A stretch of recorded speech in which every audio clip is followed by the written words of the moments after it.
നമസ്കാരം. നമ്മൾ പലപ്പോഴും ജീവിതത്തില് പല കാര്യങ്ങളും നമ്മൾക്ക് ലഭിച്ചാലും നമുക്ക് അവരോട് ഒരു തരത്തിലും നമുക്കൊരു കൂറ് പുലർത്താൻ സാധിക്കില്ല. ഉദാഹരണമായിട്ട് ഇപ്പൊ നമ്മളെ ഒരാൾ സഹായിച്ചു എന്ന് വിചാരിക്കാം. നമ്മൾക്ക് അവരോട് എന്താണ് ആ സമയത്തുള്ളൊരു ചെറിയൊരു സ്നേഹം മാത്രം അല്ലെങ്കിൽ ഒരു ചിരി മാത്രമായിരിക്കും. പക്ഷെ ജീവിതത്തിലെ പലപ്പോഴും നമ്മൾ മറന്നു പോയിട്ടുള്ളതും നമ്മൾ ചെയ്യാൻ മറക്കുന്നതുമായ ഒരു കാര്യമാണ് കൃതജ്ഞത അല്ലെങ്കിൽ നന്ദി.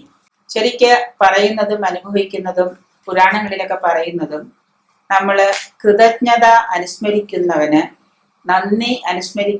നന്ദി പ്രകടിപ്പിക്കുന്നവന് ജീവിതത്തിൽ എന്നും ഉയർച്ചയും ധനവും വന്നു ചേരും എന്നാണ്. ശരിക്കും അത് സത്യമാണ് താനും. കാരണം ജീവിതത്തെ നിങ്ങൾക്ക് മാറ്റിമറിക്കാൻ വേണ്ടി എന്തൊക്കെയാണോ നിങ്ങൾ ആഗ്രഹിക്കുന്നത്, എന്തൊക്കെയാണോ നിങ്ങൾക്കിപ്പോൾ ചെയ്യാൻ കഴിയുന്നത്, അതിനെയെല്ലാം നിങ്ങൾ കൃതജ്ഞതയുടെ രൂപത്തിലേക്ക്, നന്ദിയുടെ രൂപത്തിലേക്ക് മാറ്റാം. സാധാരണ ഏതൊരു വ്യക്തിക്കും ചെയ്യാൻ കഴിയുന്ന ഒരു കാര്യമാണ്. ഉദാഹരണമായിട്ട് ഇപ്പൊ നമ്മൾക്ക് പണ്ട് കാലത്ത് നിങ്ങളിലൂടെ വന്നു പോയിട്ടുള്ള പണം, പണ്ട് കാലത്ത് നിങ്ങൾക്ക് പണം തന്ന് സഹായിച്ചവര്, ഇന്ന് നിങ്ങളിലൂടെ വന്നു പോകുന്ന പണം, 1000 രൂപ കിട്ടുമ്പോൾ നമ്മൾ പറയുന്നത് എന്താ, ഈ 1000 രൂപ എനിക്ക് തികയുന്നില്ല എന്നാണ് നമ്മുടെ പരാതി.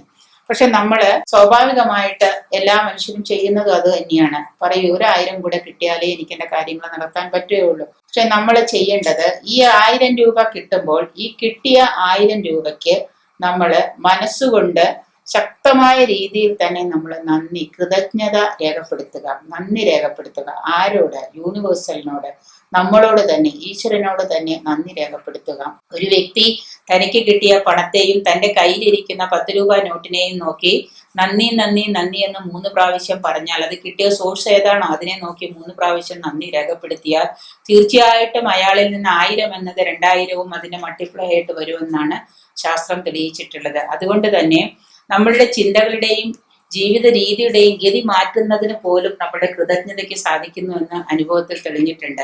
അപ്പൊ അതുകൊണ്ട് നമ്മൾ ചെയ്യേണ്ടത്, നമ്മൾക്ക് എന്തൊക്കെയാണോ ജീവിതത്തിൽ സംഭവിച്ചിട്ടുള്ള നന്മകളും തിന്മകളും അതിന്റെ ഒരു പട്ടിക ഉണ്ടാക്കാൻ പറ്റുമെങ്കിൽ ചെയ്യുക. ഇപ്പൊ ലോക്ക്ഡൌൺ കാലത്ത് എല്ലാവരും വീട്ടിലിരിക്കുന്നു, നിങ്ങൾക്ക് എഴുതിയാണെങ്കിൽ ഇഷ്ടംപോലെ സമയമുണ്ട്.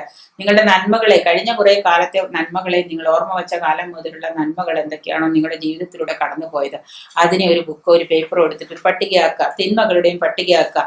എന്നിട്ട് നന്മകൾക്ക് നന്ദി പറയുന്നതിനോടൊപ്പം നിങ്ങളുടെ തിന്മകൾക്കും നിങ്ങൾ നന്ദി പറയാം. നിങ്ങളെ ഒരാൾ ഉപദ്രവിച്ചിട്ടുണ്ടെങ്കിൽ ഉടനെ അയാളോട് പറയാം, ഉപദ്രവിക്കുന്നതിനും എന്താണ് നന്ദി. അങ്ങനെ നിങ്ങൾ ശത്രുവിനെ പോലും നിങ്ങൾ ഗ്രാറ്റിറ്റ്യൂഡ് കൊണ്ട്, നന്ദി കൊണ്ട് മറയ്ക്കാൻ സാധിച്ചാൽ നിങ്ങൾക്ക് എന്താണ് വലിയ സമ്പന്നനാകാം എന്ന് പറഞ്ഞിട്ടുണ്ട്. വളരെയേറെ ശക്തിമത്തായ ഒരു വാക്കാണ് കൃതജ്ഞത അല്ലെങ്കിൽ നന്ദി എന്നത്. നിങ്ങളത് ജീവിതത്തിൽ പ്രയോഗിച്ചു നോക്കുക. ഏത് കാര്യത്തിനും, നിങ്ങൾ ചെയ്യുന്ന കാര്യത്തിനും എല്ലാത്തിനും നിങ്ങൾ നന്ദി പറയാനും നന്ദി പ്രകടിപ്പിക്കാനും ശ്രമിച്ചു നോക്കുക. തീർച്ചയായിട്ടും നിങ്ങൾ കേന്ദ്രീകരിച്ചിരിക്കുന്നത് എന്താണോ അത് നിങ്ങളിലേക്ക് വരും എന്നുള്ളതിന് സംശയമില്ല. അതുകൊണ്ട് കൃതജ്ഞത നിങ്ങളുടെ മനസ്സിനെ പൂർണ്ണമായും പ്രപഞ്ചത്തിന്റെ സൃഷ്ടിയോന്മുഖമായ ഊർജത്തോടെ സമന്വയപ്പെടുത്തുമെന്ന് നിങ്ങൾക്ക് ഒരു പുതിയ ചിന്തയാണെങ്കിൽ തീർച്ചയായിട്ടും അത് നിങ്ങളെ പരിഗണിക്കുമെന്നുള്ള കാര്യത്തിൽ സംശയമില്ല.